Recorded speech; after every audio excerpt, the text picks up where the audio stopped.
जय हिंद दोस्तों। उम्मीद है आप सब लोग अच्छे होंगे। आज हम 28 और 29 जुलाई के विजनाइज न्यूज़ को सिंप्लीफाई करेंगे। इस ओरिजिनल पीडीएफ का क्रेडिट विजनाइज को जाता है। चलिए शुरू करते हैं। तो सबसे पहली न्यूज़ डेवलपमेंट से रिलेटेड है, जिसमें हम ट्रांसिट ओरिएंटेड डेवलपमेंट की बात कर रहे हैं। सबसे पहले ट्रांसिट ओरिएंटेड डेवलपमेंट क्या होता है। तो भाई ऑलरेडी जो एग्जिस्टिंग हमारे पास रेलवे स्टेशन है, बस स्टेशन हैं, ऐसे जो भी इंफ्रास्ट्रक्चर है जिससे हम इधर उधर आते जाते होते हैं, ये है ट्रांसिट। और इसी के एरिया के आजू बाजू अगर हम कोई डेवलपमेंट करते हैं तो वो हो जाएगा ट्रांसिट ओरिएंटेड डेवलपमेंट।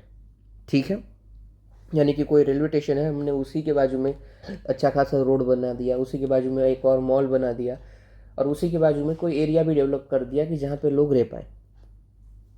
ओके, अभी इसका फ़ायदा क्या होता है, ये हम क्यों करते हैं। तो भाई इसका सिग्निफिकेंस ये है कि रियल इस्टेट की वैल्यू उधर से बढ़ जाएगी। जैसे हम सुनते हैं ना कि भाई दिल्ली से ये मेट्रो निकल गई, पैसे बढ़ गए भाई आपकी प्रॉपर्टी के, या फिर हाईवे निकल गई तो खेत के दाम बढ़ गए। साथ ही साथ एक सेकंड में अब मैं ये ऑन कर लेता हूँ मेरा।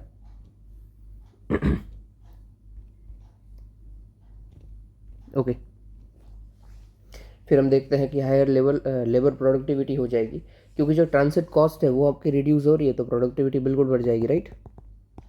आगे इकोनॉमिक कॉम्पिटेंस बढ़ जाएगा सिटी का, डेफिनेटली। इसीलिए जो बड़ी मेगा सिटीज़ होती है जहाँ पे ट्रांसिट के रूट्स भी काफ़ी सारे होते हैं, अच्छे भी होते हैं। एनवायरनमेंट के लिए क्या फ़ायदा है, तो कार्बन फुटप्रिंट कम हो जाएंगे। अगर रेलवे स्टेशन आपके बाजू में है तो आपको चल के जाना है ना, आपको कार यूज़ नहीं करनी पड़ेगी, तो अगेन कार्बन फुटप्रिंट कम हो जाएंगे, एयर पोल्यूशन कम हो जाएगा। साथ ही साथ अगर अर्बन ट्रांसपोर्ट आपके बाजू में है तो ज़्यादातर लोग उसका यूज़ कर पाएंगे, अपने पर्सनल व्हीकल यूज़ नहीं करेंगे, तो उसका भी फ़ायदा मिल जाएगा। ओके, तो सिटी ग्रीन करने में आपको सहायता मिल सकती है। इकोनॉमिक, एनवायरमेंटल हमने देख लिए हैं। अभी सोशल सिग्निफिकेंस क्या है, तो वॉकेबल सिटीज़ है। अगर आपके बाजू में रेलवे स्टेशन पड़ रहा है तो आप चल के जाना प्रेफर करोगे ना, गाड़ी से नहीं। आप चलोगे तो इनडायरेक्टली आपकी हेल्थ इंप्रूव होगी। साथ ही साथ लैंड यूज़ इफेक्टिवली, लैंड का इफेक्टिव यूज़ होगा। ओके, 3 वेज क्या है जो कि वर्ल्ड बैंक ने हमें गाइड की है। 3 values framework for guiding transit oriented development. Okay, क्या है, सबसे पहले नॉड वैल्यू। तो जो भी हम नेटवर्क बना रहे हैं, जो डेवलपमेंट कर रहे हैं, वो पीपल ओरिएंटेड होना चाहिए। यहाँ पे पैसेंजर ट्रैफिक हो, कोई कनेक्शन हो अदर ट्रांसपोर्ट के साथ, तो ऐसी जगह पे बनाओ तो ज़्यादा अच्छा रहेगा और इम्पोर्टेंट बनेगा वो। फिर प्लेस वैल्यू हो, यानी कि क्वालिटी और अट्रैक्टिवनेस आए लोगों के अंदर, लैंड में डाइवर्सिटी आ जाए, और ऑलरेडी यहाँ पे असेंशियल सर्विसेज अवेलेबल हो। ओके, फिर मार्केट पोटेंशियल। तो आपको देखो, कोई एरिया को डेवलप करोगे ना, तब पता चलेगा कि यहाँ पे कितना ज़्यादा पोटेंशियल था। इसी के साथ साथ तो इसी से हमें मार्केट वैल्यू पता चलती है और मेजर पता चलता है कि कितनी डिमांड और सप्लाई है मार्केट में। ठीक है, जॉब को देख लीजिए, तो कि जितनी मार्केट वाइब्रेंट होगी उतनी ज़्यादा जॉब क्रिएट हो सकती है। इसीलिए हम माइग्रेशन देखते हैं कि मेगा सिटीज़ में लोग कितना माइग्रेट करते हैं फॉर जॉब।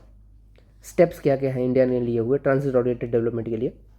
तो हमने national transit oriented development policy बनाई हुई है। फिर स्मार्ट सिटी मिशन हमने बनाया हुआ है।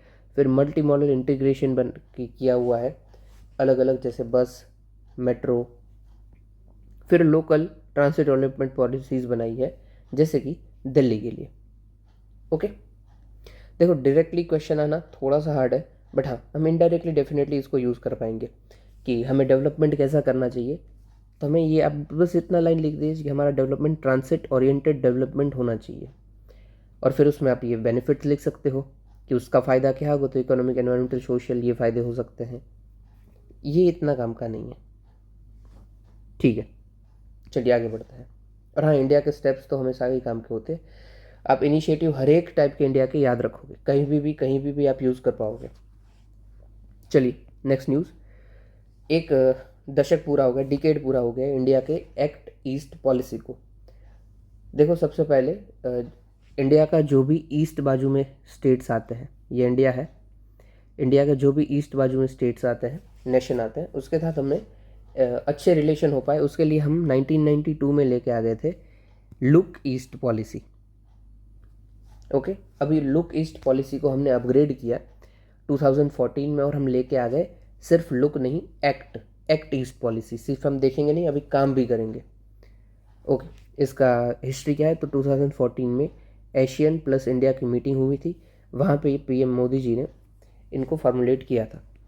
आगे, एक्ट ईस्ट पॉलिसी क्या है? तो हमारी एक्सटेंडेड नेबरहुड पे हम फोकस करते हैं फर्स्ट टाइम, ईस्ट के बाजू पे, इंडो पैसिफिक रीजन की बाजू, और आसियान के साथ हमारी इकोनॉमिक कॉपरेशन अच्छा करना है, कल्चरल टाइज अच्छी करनी है, और स्ट्रेटेजिक रिलेशनशिप बनाने हैं। ओके, अचीवमेंट क्या क्या है, अभी तक हमने क्या कर लिया है? तो सबसे पहले इंडिया एक इमर्ज हुआ है इंडो पैसिफिक में एक मेन लीडर की तरह, वो तो है ही। आगे, जैसे कि एक एग्जांपल यहाँ पे दिया हुआ कि कैसे हम साउथ चाइना सी डिस्प्यूट जो भी है उसमें फिलीपाइंस के साथ खड़े होते हैं अगेंस्ट चाइना। फिर हम स्ट्रॉन्गर स्ट्रेटेजिक पार्टनरशिप बना रहे हैं वियतनाम, इंडोनेशिया, जापान जैसे कंट्रीज़ के साथ। साथ ही हमारा क्लोज लिंक है बिम्स्टेक और इंडियन ओशन रीजन की कंट्रीज़ के साथ। बिम्स्टेक हमने थोड़े दिनों पहले ही कवर किया था। बे ऑफ बंगाल के साथ जो भी बॉर्डरिंग स्टेट्स हैं, इंक्लूडिंग नेपाल एंड भूटान, उसका ग्रुप है।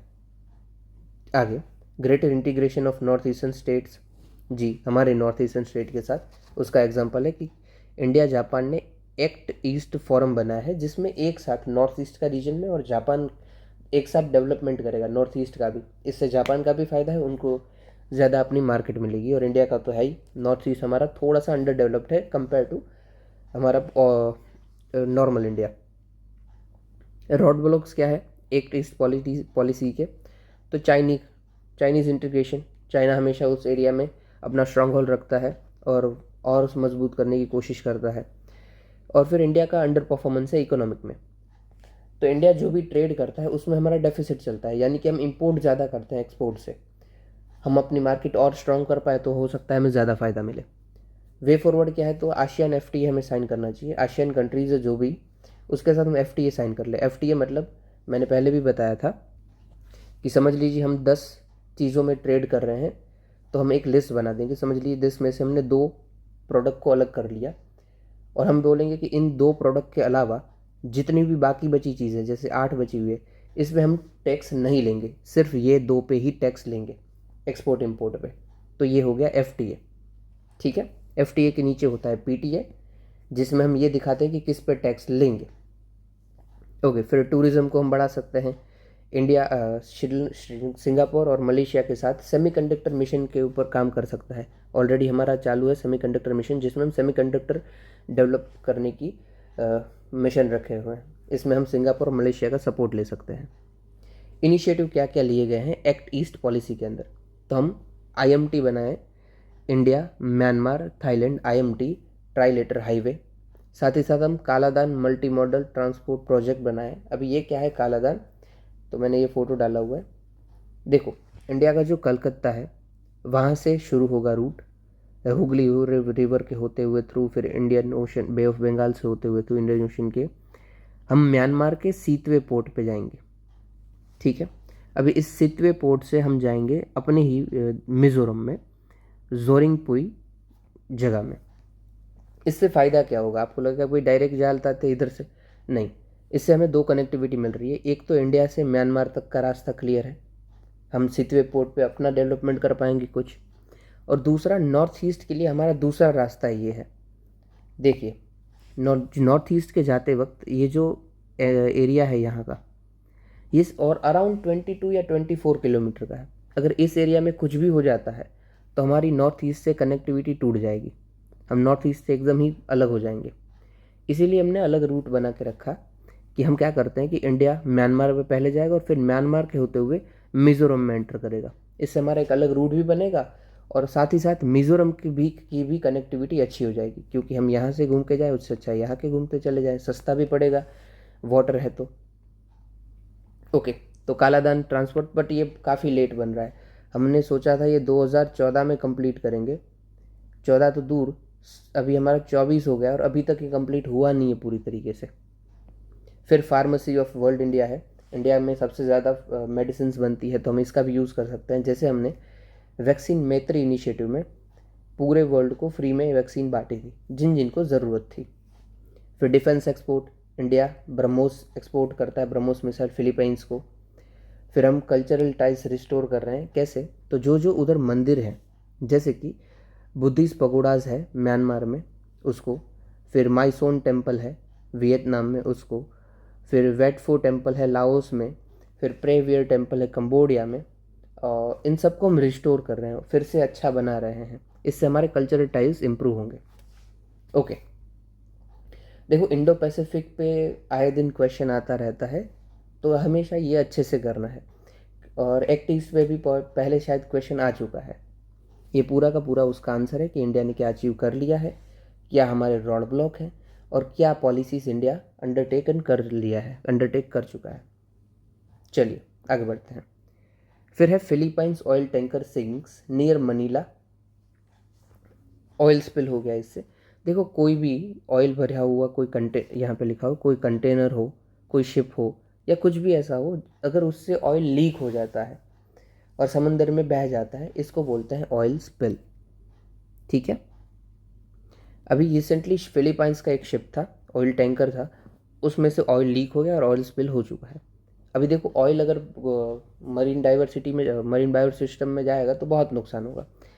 देख लीजिए यहाँ पे लिखा हुआ है कि इफेक्ट क्या क्या पड़ेगा, तो बायोडाइवर्सिटी लॉस हो जाएगा। जैसे एग्जांपल है एक्सन वाल्डेस स्पिल हुआ था अमेरिका का अलास्का जो रीजन है, या वाला पे ये एरिया अलास्का का है, यहाँ पे स्पिल हुआ था। तो इस एक स्पिल के चलते तकरीबन 2.5 लाख बर्ड्स की स्पीशीज़ की डेथ हो गई थी। It's huge. ठीक है, सोचिए एक स्पिल से इतना नुकसान हो पा रहा है, तो और कितना हो सकता है। हाँ अलास्का का रीजन था, बायोडाइवर्सिटी रिच है उसकी, तो हाई होगा, बट फिर भी फूड चेन डिस्ट्रप्शन, बायोक्यूमुलेशन, जो केमिकल्स होंगे वो ज़्यादा एक्यूमुलेट हो जाएंगे ऑर्गेनिजम्स में। फिर फोटोसिंथेसिस में इफेक्ट पड़ेगा फाइटोप्लैंक्टन्स के। ओके, फिर ऑयल पॉल्यूशन रेमेडीज़ क्या है, ये तो नुकसान हो रहे हैं इतने। ठीक है, अभी देखो कोई क्वेश्चन आता है ना एनवायरनमेंट के रिलेटेड या फिर मरीन पॉल्यूशन के रिलेटेड, आप इसको यूज़ करो कि ऑयल स्पिल हो जाते हैं, ऑयल स्पिल से बायोडाइवर्सिटी लॉस होता है। एग्जाम्पल ये आप ऐसे लिखो कि biodiversity loss due to oil spill, और उसमें नीचे लिखो एग्जाम्पल, ये लिखो एक्सन वाल्डेस स्पिल, सिर्फ नाम लिख दो। इससे ये आपका वो हो जाएगा कि बंदे के पास नॉलेज है भाई। चलिए, और आप पॉइंट छोटा लिखोगे बट एग्जाम्पल लिखोगे ना, तो वो पॉइंट ऑटोमेटिक मस्त हो जाएगा। बड़ा पॉइंट लिख के उधर एग्जाम्पल नहीं होगा तो उसका थोड़ा सा कम क्रेडिबिलिटी है एग्जाम्पल्स के कंपेयर में। बायोक्लिमेशन देख लिया, फोटोसिंथेसिस कम हो जाता है देख लिया। अभी रेमेडी क्या है, हम क्या कर सकते हैं, तो सबसे पहले तो कोई स्टैंडर्ड सेट कर दो कि कैसे आपको बैरल हैंडल करना है, जो कंटेनर है उसको आप कैसे हैंडल करोगे, कैसे, और जो वो चैम्बर है उसको डबल वॉल्टी करो, मतलब 2 लेयर में डालो, एक लेयर और फिर दूसरी लेयर, ताकि एक टूट भी जाए तो दूसरी उसे संभाल ले। फिर बायो रेमेडिएशन, इसमें क्या है, तो कोई ऑर्गेनिजम्स होते हैं जो ऑयल को खा जाते हैं, तो ऐसे ऑर्गेनिज्म को आप इंट्रोड्यूस करो जहाँ पे ऑयल स्पिल हुआ है, जैसे कि ऑयल जेपर, ऑयल ओवरस। फिर बूम्स और स्कीमर को इंट्रोड्यूस करो। बूम्स क्या है, तो ये फिजिकल बैरियर है जो कि वाटर की मूवमेंट है ना उसको स्लो कर देता है। फिर स्कीमर बोट है, ये उसी के काम आता है कि भाई ऑयल अगर स्पिल हुआ है तो स्कीमर आएंगे और वो हिस्सा पूरा ऑयल का उठा लेंगे। तो ये उसके रेमेडीज़ है। लॉज और कन्वेंशन क्या क्या है हमारे पास, क्या इंटरनेशनल लेवल पे इसकी बात हो रही है, तो डेफिनेटली हो रही है। एक कन्वेंशन है मार्पोल, आप नाम इतना ही लिखोगे तो चलेगा, पूरा नाम है international convention for prevention of pollution from ships, MARPOL convention. ये मरीन बायोडाइवर्सिटी को बचाने के लिए और उसको पॉल्यूशन कम करने की बात करता है। फिर International Convention on Civil Liabilities for Oil Pollution Damage. Then we have OPRC, Oil Population Preparedness Response and Cooperation 1990s। Okay, actually में हम इतने सारे यूज़ नहीं करेंगे, एक मार्पोल और कन्वेंशन आपने यूज़ कर लिया, इतना ही काफ़ी है अपने आंसर में। नेशनली क्या हम कर रहे हैं, तो national oil spill disaster contingency plan है हमारे पास। फिर मर्चेंट शिपिंग एग्रीमेंट MSA। फिर हमारे पास environment protection act. Okay, national level पे ये 2 भी आप लिख देते हो तो इट्स इनफ। ठीक है, merchant shipping act and environment protection act. ठीक है, ये आपका आंसर कंप्लीट हो चुका है, बट ये डायरेक्टली पूछे जाने के चांसेस कम है कि ऑयल स्पिल की वजह से क्या। हाँ, नॉर्मली इकोसिस्टम पे नुकसान पूछा जा सकता है, पर्टिकुलरली ऑयल स्पिल पे पूछा जाने के कम चांस है। चलिए, अभी साउथ चाइना सी की बात है, फिलीपींस में हुआ है, तो हम साउथ चाइना सी को भी देख लेते हैं। पहले भी हमने देखा हुआ है बट अगेन, देखो साउथ चाइना सी की डिस्प्यूट क्या है, तो हर एक जो भी कंट्री होती है, कोई कंट्री है, उसके 200 किलोमीटर तक उनका नॉटिकल माइल तक सॉरी उनका हिस्सा होता है एक्सक्लूसिव इकोनॉमिक जोन। मतलब इतने एरिया में आपको एक्सप्लोरेशन की पूरी आज़ादी है, आप मस्त चैन से घूमिए अपना। अभी तो हर एक कंट्री क्या चाहती है, हो सके उतना उसके पास ज़्यादा एक्सक्लूसिव इकोनॉमिक जोन हो। समझ लीजिए कोई एक ये कंट्री है, उससे यहाँ पर 200 नॉटिकल मिल रहा है, अभी इस कंट्री पूरी तो यहाँ पे ही है, उसका एक आइलैंड सिर्फ यहाँ पे है, तो अभी कंट्री क्या बोलती है कि भाई हमारा एरिया इस आइलैंड से 200 आप गिनो। तो हर कोई चाहता है कि उसके पास दूर दूर तक आइलैंड हो और उतना वो एरिया कवर कर पाए। ओके, सेम चाइना चाहता है, इसीलिए चाइना ने अपनी 9 डैश लाइन बनाई है। देखो ये 1 2 3 4 5 6 7 8 9। चाइना क्लेम करता है कि ये जितने इसके अंदर का पूरा एरिया हमारा है, हम बिल्कुल इसे फ्रीली एक्सप्लोर कर सकते हैं। कैसे? क्योंकि वो देखो जो जो छोटे छोटे आइलैंड्स हैं ना इस रीजन में, उसको अपना बताता है। अभी आइलैंड अपना होगा तो उससे 200 नॉटिकल माइल उसका होगा एक्सप्लोर करने के लिए, उसी के रिलेटेड डिस्प्यूट होती है। सबसे पहले डिस्प्यूट है हमारी पैरासिल आइलैंड की। पैरासिल आइलैंड वियतनाम, चाइना और ताइवान के बीच में है। ये तीनों कंट्री इस आइलैंड्स को अपना बोलती है। ओके, तो पैरासिल आइलैंड, वियतनाम, ताइवान और चाइना, आप इसको ऐसे भी याद कर सकते हो TVC, ताइवान वियतनाम चाइना, या फिर VCT, कैसे भी याद कर लीजिए, it depends on you. But पैरासिल island, Taiwan Vietnam China. फिर आगे आता है, यहाँ से हम आगे जाएंगे ऐसे तो आएगा स्कारबोलो आइलैंड। अभी इसमें क्या है, तो ये जो 3 थे वो 3 तो है ही, 3+1। फिलीपाइंस के बाजू गए तो फिलीपाइंस ऐड हो गया कि भाई अभी हम भी राइट हैं, हमें भी चाहिए ये आइलैंड, तो 3+1 स्कारबोलो आइलैंड। तो ताइवान चाइना वियतनाम थे ही, सॉरी हाँ, चाइना ताइवान वियतनाम थे प्लस फिलीपींस प्लस हो गया। ओके, अभी इससे आगे हम जाएंगे नीचे, तो ये 4 तो थे ही ऊपर, प्लस आ जाएगा मलेशिया की, क्योंकि हम मलेशिया की बाजू जा रहे हैं तो मलेशिया भी ऐड हो गया कि हमें भी आइलैंड चाहिए। तो ये स्कारबोलो के बाद नीचे आएगा स्पार्टली आइलैंड, और इसमें China Taiwan Vietnam Philippines plus Malaysia +1। Okay, तो देखिए यहाँ से हम 3 चालू हुए थे, 3 से हमारे 4 हो गए, और 4 से अंत में हमारे हो जाएंगे 5। ओके, 3+1 4+1। फिलीपाइंस के बाजू गए तो फिलीपाइंस ऐड हो जाएगा, और नीचे गएंगे मलेशिया के बाजू तो मलेशिया भी उसके अंदर ऐड हो जाएगा।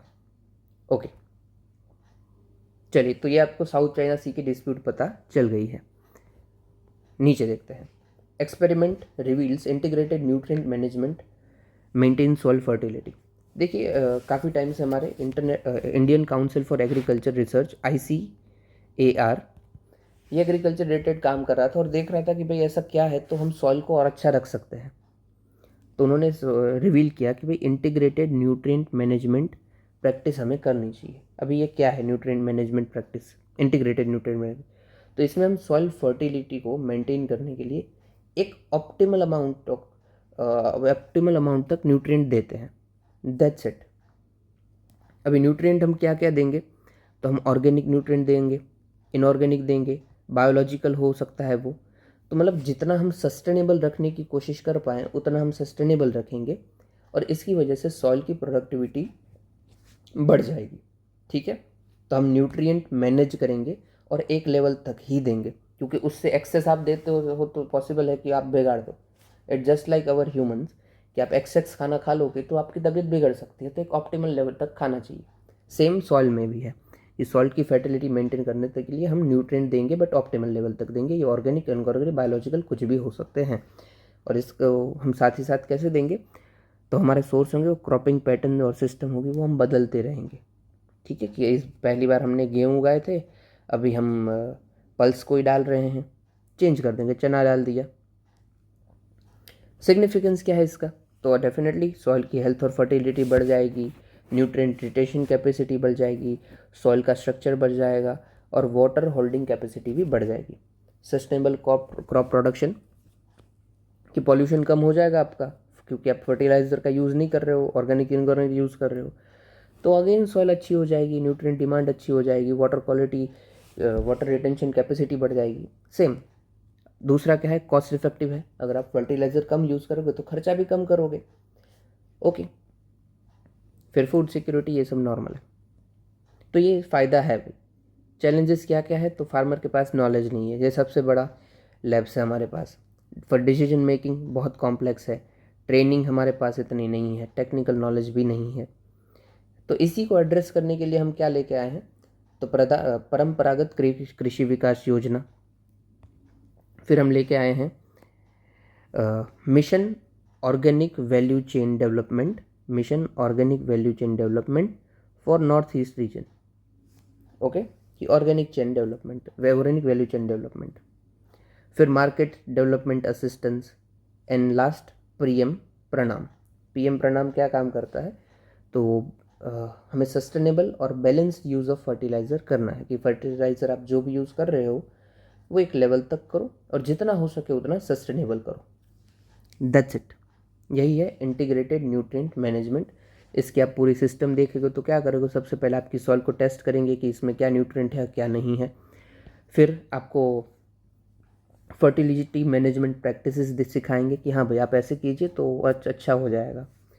तीसरे में आपको असेस करेंगे कि हाँ प्रोडक्टिविटी पे क्या फ़र्क पड़ा, सस्टेनेबिलिटी पे क्या फ़र्क पड़ा, और फिर उसके अकॉर्डिंग फिर से आपको टेक्नोलॉजी एक्सपेरिमेंट करेंगे ताकि और आपका डेवलपमेंट अच्छा हो जाए। मतलब पूरा होलिस्टिक डेवलपमेंट है, ठीक है। देखो इसका भी आप यूज़ कहाँ पे करोगे, डायरेक्ट क्वेश्चन नहीं आ सकता है, बट आप एग्रीकल्चर रिलेटेड कोई क्वेश्चन हो, क्लाइमेट चेंज के रिलेटेड कोई क्वेश्चन हो, पॉल्यूशन के रिलेटेड क्वेश्चन हो, इंपोर्ट के रिलेटेड कोई भी क्वेश्चन हो, फर्टिलाइजर इंपोर्ट, आप हर जगह पे इसको यूज़ कर पाओगे। कि हम ICAR लेके आ गया है, इंटीग्रेटेड न्यूट्रिएंट मैनेजमेंट प्रैक्टिस, जिसके अंदर कैसे हम सॉइल की फर्टिलिटी को इम्प्रूव करते हैं, ठीक है। उसके फ़ायदे तो आप हमेशा यूज़ कर ही पाओगे। अभी ये फ़ायदे हैं जो यहाँ पे जो लिखे हैं वो सिर्फ इसके अंदर ही थोड़ी, कोई एग्रीकल्चर रिलेटेड क्वेश्चन होगा उधर भी आप यूज़ कर पाओगे, और सेम इसके चैलेंजेस भी जो है वो आप हर जगह यूज़ कर पाओगे। कोई फार्मर रिलेटेड क्वेश्चन आए तो भी आप यूज़ करो, और अगेन कोई भी फार्मिंग के रिलेटेड इनिशिएटिव आए तो ये सब आप इनिशिएटिव यूज़ कर सकते हो कि भाई इंडिया फार्मिंग के रिलेटेड ये कर रहा है, क्योंकि ये सिर्फ इंटीग्रेटेड न्यूट्रिएंट मैनेजमेंट के लिए नहीं है, राइट। चलिए आगे बढ़ते हैं। फिर है CBSE ने लॉन्च किया है सफल टेस्ट, एजुकेशन के रिलेटेड है। इसमें एग्ज़ाम को स्ट्रेट रिड्यूस हो जाए उसके लिए हम कुछ इनिशिएटिव लेके आए हैं। सफल मतलब structured assessment for analysing learning. Okay, इसके फीचर्स क्या होंगे, तो हम फोकस करेंगे सिर्फ कोर कॉन्सेप्ट पे और उसकी टेस्ट लेंगे। फिर जो इन्फॉर्मेशन उसको दिया जा रही है उसको डेवलपमेंट और लर्निंग आउटकम हम देखेंगे।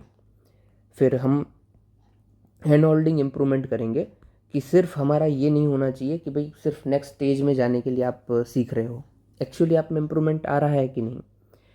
फिर हम प्रोफिशिएंसी टेस्ट भी करेंगे 4 लेवल पे। सबसे पहले अगर समझ लीजिए आप 6 स्टैंडर्ड में हो तो आपको 4 स्टैंडर्ड के कुछ क्वेश्चंस आएंगे, मतलब कुछ टेस्ट आएंगे।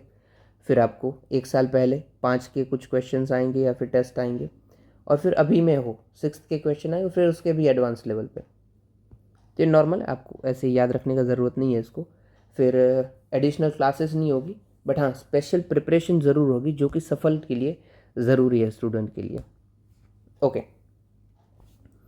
फिर इसके अंदर क्या है, तो ये जो सफल के अंदर बताया गया है, it is part of national education policy 2020, जिसका मेन फोकस है कॉम्पिटेंसी बिल्ड करना बच्चों के अंदर, न कि सिर्फ पढ़ा के रखना। स्किल डेवलपमेंट, एम्प्लॉयबिलिटी लाना, सिर्फ परख इनिशिएटिव। देखो परख हमने ऊपर भी पढ़ा था, राइट, नहीं ऊपर नहीं आया, यहीं पे है परख, नेशनल असेसमेंट सेंटर। परख का मेन क्या काम है, NCERT लेके आया है, इसमें कैपेसिटी डेवलपमेंट करते हैं बच्चों की। फिर नेशनल अचीवमेंट सर्वे होता है जिसमें मॉनिटरिंग करते हैं कि एक्चुअली में भाई स्टूडेंट क्या सीखे हैं। ओके, इसका मेन फंक्शन यही रहता है कि भाई स्कूल बोर्ड जैसा होता है वैसे ही हम सिस्टम बना के रखें, और सारे के सारे जितने भी स्कूल बोर्ड हैं, whether it is Bengal, Gujarat, कोई भी हो, सबके अंदर एक इक्विलेंस आ जाए, मेंटेन हो जाए, ताकि हॉलिस्टिक अप्रोच रहे, सबकी यूनिफॉर्म अप्रोच रहे। और जो हॉलिस्टिक प्रोग्रेस कार्ड होगा मिडिल, सेकेंडरी और सेकेंडरी स्टेजेस के लिए। ओके, इतना काम का न्यूज़ है नहीं ये हमारा, बट ठीक है ऐसे ही देख लेना है। नेक्स्ट, अभी देखो दिक्कत क्या आई है यहाँ पे, कि केरला ने एक अपने अलग से एक ऑफिस खोल लिया है एक्सटर्नल कॉपरेशन।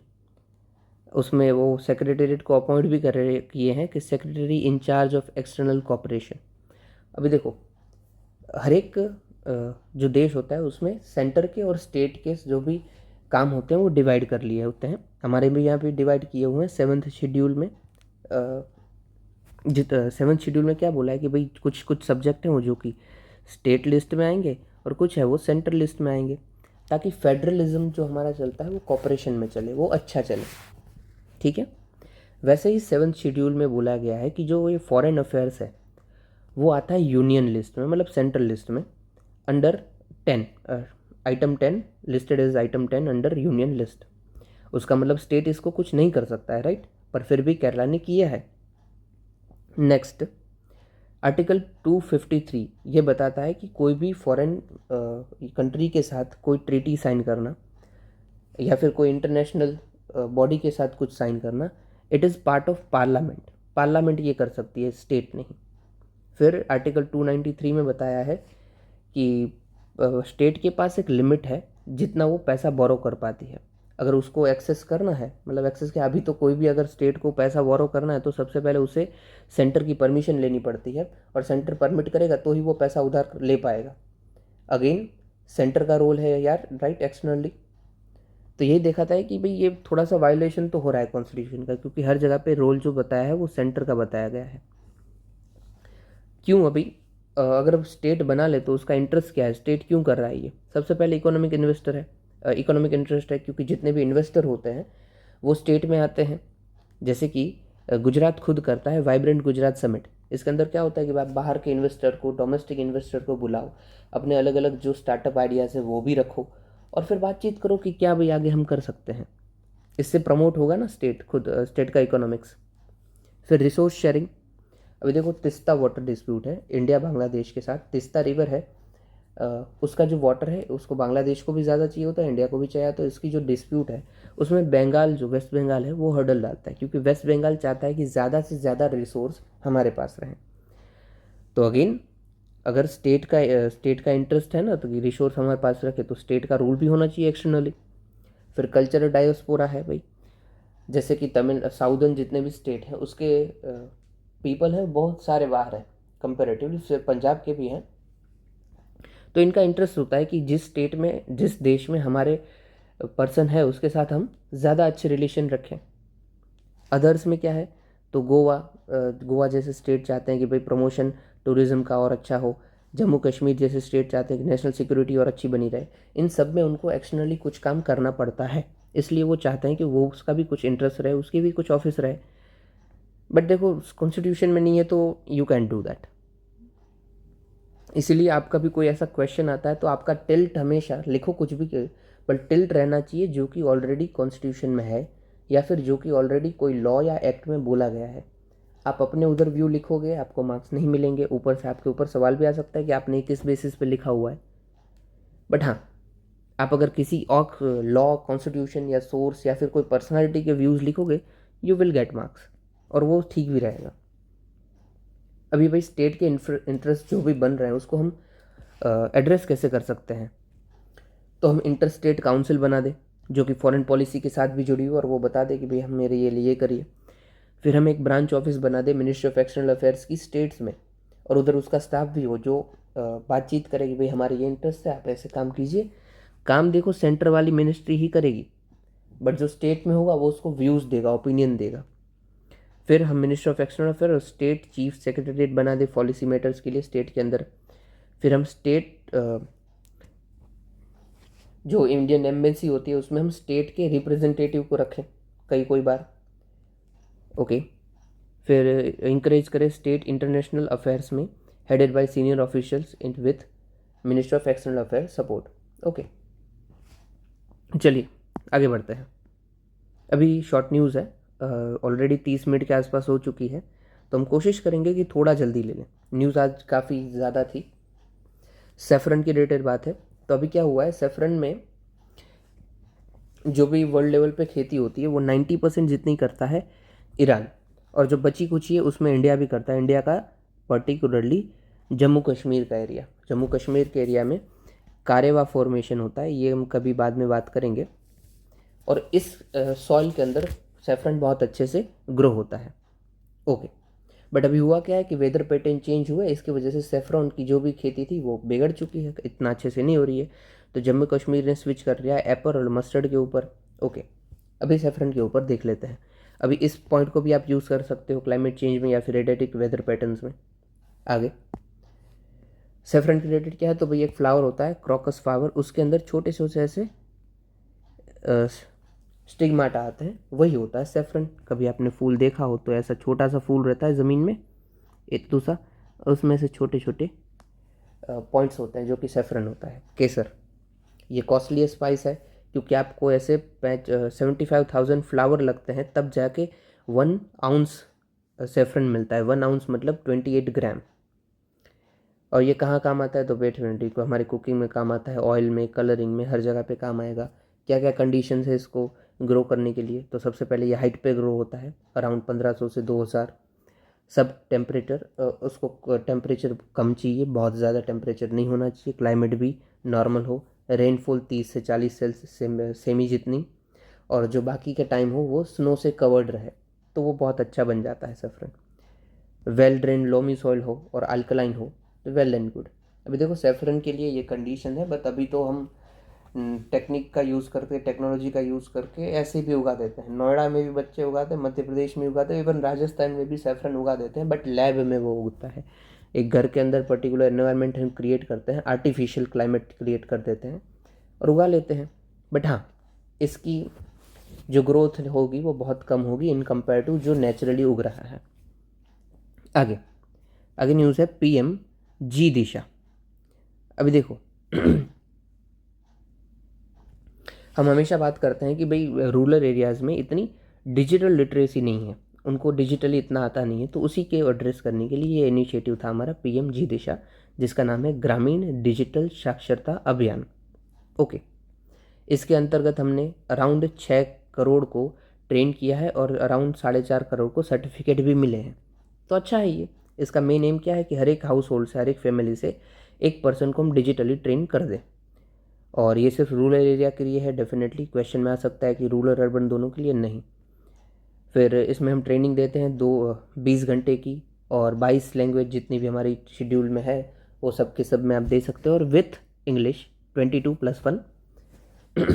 और इसमें जो भी सर्टिफिकेट्स हैं वो डिजी लॉकर में जाएंगे।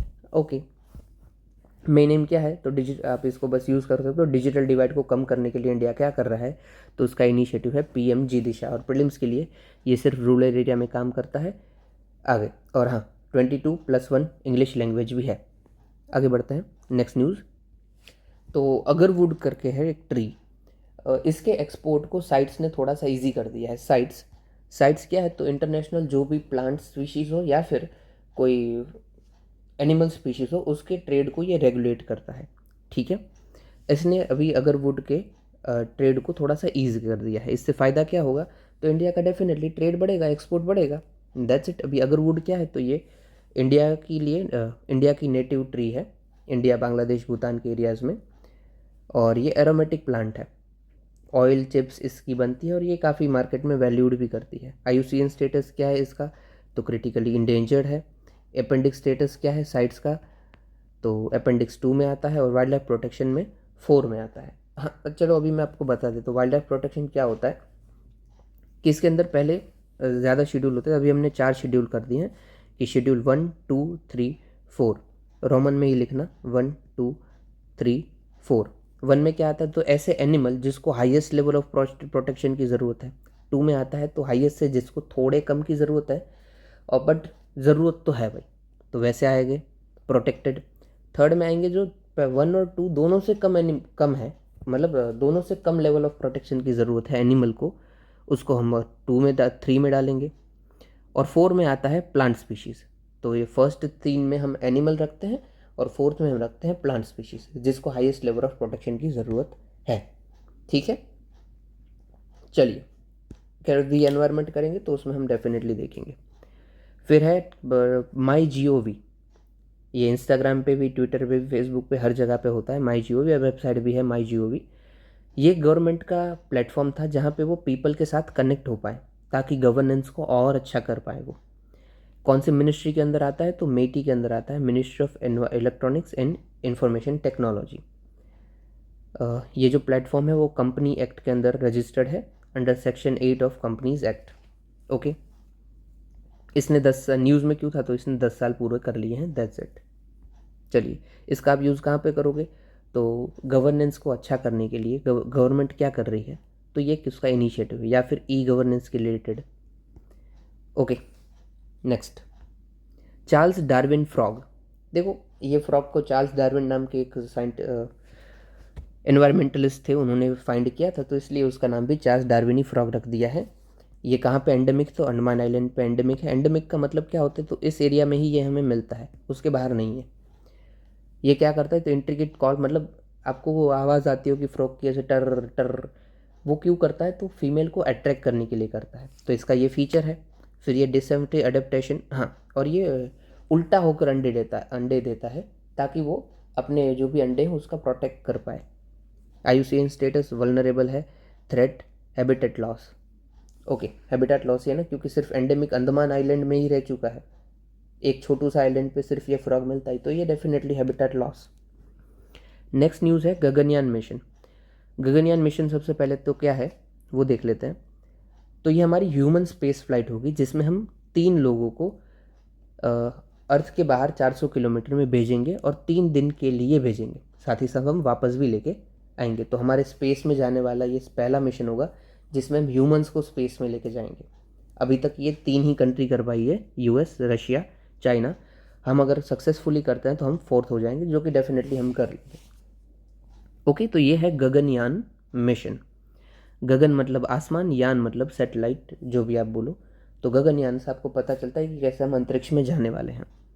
इसके रिलेटेड हम कौन सा यान यूज़ करेंगे, मतलब व्हीकल यूज़ करेंगे, तो हम करेंगे LVM-3, जिसको हम नाम दिया है human rated LVM-3, HLVM-3। LVM-3 मतलब लॉन्च व्हीकल मार्क 3। ओके, इसके अंदर देखो जो 3 है ना, ये क्या दिखाता है, 3 इसके अंदर पार्ट दिखाता है। देखो समझ लीजिए, एक सेकंड, ये है, समझ लीजिए कोई LVM-3, तो LVM-3 के अंदर ऐसे 3 पार्ट होंगे। जो पहला पार्ट होगा वो होगा सॉलिड स्टेट, मतलब इसके अंदर जो लिक्विड, जो हम फ्यूल भरेंगे वो फ्यूल होगा सॉलिड। दूसरा होगा वो होगा लिक्विड स्टेट, तो इसके अंदर हम जो फ्यूल भरेंगे वो फ्यूल होगा लिक्विड। और तीसरा होगा वो होगा क्रायोजेनिक। तो इसमें क्या होता है कि जो एटमॉस्फेयर में ऑलरेडी अवेलेबल है ऑक्सीजन उसको हम यूज़ करते हैं। ये क्रायोजेनिक होता है, वो गैशियस होता है थोड़ा सा, कि उसमें हम गैस का यूज़ करते हैं। ऑक्सीजन अगर एनवायरनमेंट में है तो उसका हमने यूज़ कर लिया। ओके, तो देखो सबसे पहले सॉलिड क्यों रखा है, तो सॉलिड इनिशियली हमें सबसे ज़्यादा पावर की ज़रूरत होती है, और सबसे ज़्यादा पावर किस में होगी, जो सबसे डेंसली बाइंड होगा, तो इसलिए सबसे पहले सॉलिड। इसमें हमें सबसे बड़ा थ्रस्ट चाहिए होता है, क्योंकि अर्थ से हमें बाहर यही फर्स्ट स्टेज ही लेके जाता है। तो LVM-3 3 स्टेज व्हीकल है, सॉलिड, लिक्विड, क्रायोजेनिक। ठीक है, आगे देखते हैं अभी न्यूज़ में क्या है ये। तो भाई हमने मार्क किया है कि ये जो 3 बंदे हम भेजने वाले हैं आसमान में, स्पेस में, उसमें से एक जो होगा 1, अच्छा यहाँ पे 1 of the 4 astronaut undergoing, okay यहाँ पे गलती है कि क्रू ऑफ 3 मेंबर लिखा है और ऊपर लिखा है 4, बट हम कायदे से 3 को ही भेजने वाले हैं। ठीक है, तो उसमें से जो भी एक बंदा होगा उसको हम इंटरनेशनल स्पेस स्टेशन में भी भेजेंगे, दैट्स इट, उधर से भी वो ट्रैवल करेगा। ओके, यही न्यूज़ थी। तो जो गगनयान में जाने वाले उसमें से एक शख्स जो होंगे वो इंटरनेशनल स्पेस स्टेशन में भी ट्रैवल करके आएंगे। ये नासा के साथ हमारा एक एफर्ट है। ओके, फिर है हमारी न्यूज़ ओरोपुश वायरस। अब ये वायरस क्या है, तो वायरस है तो डेफिनेटली वायरस से ही होता है। ठीक है, इसका नाम भी क्या है, ओरोपुश वायरस, तो इससे ये फैलता है। और ये है सिंगल स्ट्रैंडेड RNA DNA। देखो सबका DNA ऐसा होता है ना, अभी ये होता है ना, उसका सिंगल होता है, ऐसे ही एक लोता। ये सिंगल स्ट्रैंडेड, ये है डबल स्ट्रैंडेड। तो ये सिंगल स्ट्रैंडेड RNA है। RNA किस किन में पाया जाता है, सबसे पहले तो जो भी वायरसेस बैक्टीरियाज हो उसमें ये RNA पाया जाता है। हमारे अंदर होता है वो DNA होता है, उनमें जो होता है वो RNA होता है। तो क्या सब में RNA ही होता है, नहीं, किसी में DNA भी हो सकता है। चलिए, तो ये जो बीमारी है उसमें क्या होता है, जैसे डेंगू में हमें आता है ना कि फीवर, हेडेक, स्टिफनेस, नॉइज या पेन, यही सब सिम्टम्स इसमें भी आते हैं। तो जैसे डेंगू का सिम्टम्स सेम है, तो इसको फैला भी कौन रहा होगा, मॉस्किटो फैलाता है इसको, यहाँ पे लिखा है मॉस्किटो। ये थोड़ा सा साइंटिफिक नेम है, उसको याद रखने की ज़रूरत नहीं है, बस इतना याद रखो ये ओरोपुश वायरस मॉस्किटो फैलाता है। सिम्टम्स सिमिलर टू डेंगू है। क्या ये ह्यूमन टू ह्यूमन ट्रांसमिट होता है? नहीं, अभी तक हमें कोई एविडेंस नहीं मिले हैं। क्या इसकी कोई ट्रीटमेंट अवेलेबल है? तो नो स्पेसिफिक ट्रीटमेंट और वैक्सीन अवेलेबल। ओके, और न्यूज़ में क्यों था? तो ब्राज़ील में फर्स्ट डेथ हुई है इस वायरस के चलते, इसलिए। फिर हमारी न्यूज़ है इंटर क्रेडिटर एग्रीमेंट। देखो समझ लीजिए कि कोई एक फर्म है, डायरेक्ट इसको समझा देता हूँ। ABC कंपनी है। अभी ABC कंपनी ने 5 लोगों से लोन लिया हुआ था। अभी ABC कंपनी हो जाती है बैंकरप्ट, उसके पास पैसा नहीं है लोन चुकाने का। तो अब ये 5 जो बोरोवर होंगे ना, वो अपना पैसा वसूल कैसे करेंगे भाई? तो इसी के रिलेटेड जो हमने रूल्स बनाए हुए हैं वो है इंटर क्रेडिटर एग्रीमेंट। ओके, चलिए देखते हैं अभी क्या है इसमें अंदर। तो भाई ये डिस्क्राइब करता है terms and allocation of collateral between a common lender. मतलब समझ लीजिए कि ये जो मैंने ABC बोला था, उसने 5 लाख का लोन लिया था और 5 लाख के लोन के बदले उसने कोलेटरल रखा था अपना घर। अभी उसने बंदे ने 5 लोगों से लोन लिया हुआ था ना, तो ये पाँचों के पाँचों बोलेंगे कि भाई मैं घर ले लूँ, मैं घर ले लूँ। तो इसी को थोड़ा सा स्ट्रीमलाइन करने के लिए हमने ये एग्रीमेंट बनाए हुए हैं कि कौन कैसे अलोकेशन होगा। और इसमें जो भी अलोकेशन होगा उसकी हायरार्की भी सेट होगी कि किसको पहले मिले, किसको बाद में, किस तरीके से मिले, और कोलेटरल क्या है, वो सब बातें होंगी। और इसका जो डिसीजन होगा वो कैसे लिया जाएगा? तो जिस भी लेंडर ने, जिस भी पैसे देने वाले ने, की वैल्यू 75% तक की हो, ठीक है। इधर हम 75 मतलब 5 लाख मैंने बोले थे, तो ऐसा समझ लीजिए जिस भी बंदे ने 4 लाख तक दिए होंगे, मतलब ग्रुप में भी मान लीजिए 2 बंदे ने मिलकर भी 4 लाख दिए हैं उसके, और फिर 60% लेंडर, मतलब सम 5 लोगों ने दिए थे, तो समझ लीजिए कि 3 लोगों से आसपास अगर साथ मिल जाते हैं, मतलब 75% वैल्यू और 60% लेंडर मिल के जो भी डिसीजन लेंगे वो डिसीजन बाइंडिंग होगा, ठीक है। वो बोलते हैं कि भाई सबसे पहले ये जो घर का हिस्सा है वो राजू लेके जाएगा तो वो लेके जाएगा, और बाद में बाबू भैया तो वो बाबू भैया लेके जाएंगे। दैट्स इट, ठीक है। और ये कौन से रूल में बताया गया? तो RBI डायरेक्शन 2019। ओके, क्वेश्चन कैसे बन सकता है? तो बस यही कि इंटर क्रेडिटर एग्रीमेंट किसकी बात करता है। तो ये रही अपनी डेफिनेशन। चलिए आगे बढ़ते हैं। गोलन हाइट्स के रिलेटेड बात है। तो देखो सबसे पहले इसराइल की ये लोकेशन है, ऐसा कुछ इसराइल है। इसराइल ने एक 6 डे वॉर हुई थी। इस 6 डे वॉर में बहुत सारे एरियाज़ कैप्चर कर लिए थे। जैसे यहाँ पे सिनाई पेनिनसुला इजिप्ट का से कैप्चर किया था, यहाँ पे आती गोलन हाइट्स कैप्चर की थी, और यहाँ पे आती वेस्ट बैंक कैप्चर कर ली थी। ओके, अब ये सब हमारे काम का नहीं है। हमारे काम का क्या है कि भाई सीरिया के पास उन्होंने कैप्चर कर लिया था ये गोलन हाइट्स, ठीक है। और ये गोलन हाइट्स अभी न्यूज़ में है। ओके, उस 6 डे वॉर में डेफिनेटली इजराइल जीता था, तभी कैप्चर कर पाया था। आगे देखते हैं गोलन हाइट्स के रिलेटेड बात। देखो इसराइल के नॉर्थ में आता है, क्योंकि मैंने अभी देखा है ये नॉर्थ में पड़ता है। उस नॉर्थ में ये फोकस है, ये रहा इसराइल हमारा, और उसके आजू बाजू ये जो एरिया है ये है गोलन हाइट्स। ये इसराइल,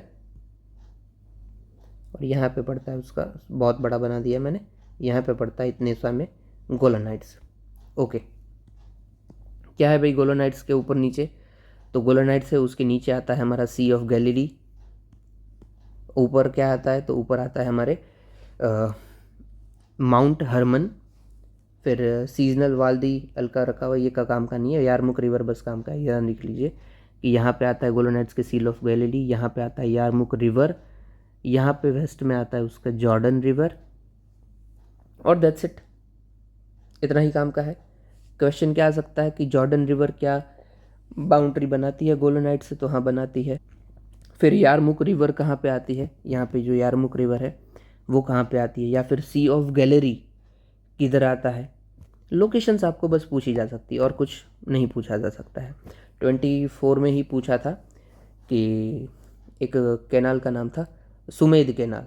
सुमेद कैनाल कहाँ पे आती है, अगर आपको वो पता होता, या फिर उसके रिलेटेड बातचीत पूछी थी कि भाई इतना वो ऑयल या गैस ट्रांसपोर्ट करता है यूरोप को, तो यही इसी के बाजू का एरिया है। वो डायरेक्ट आपको क्वेश्चन वही आएगा कि ये एरिया कहाँ पे पड़ता है। दैट्स इट, बाकी ये सब आपको याद रखने का ज़रूरत नहीं है।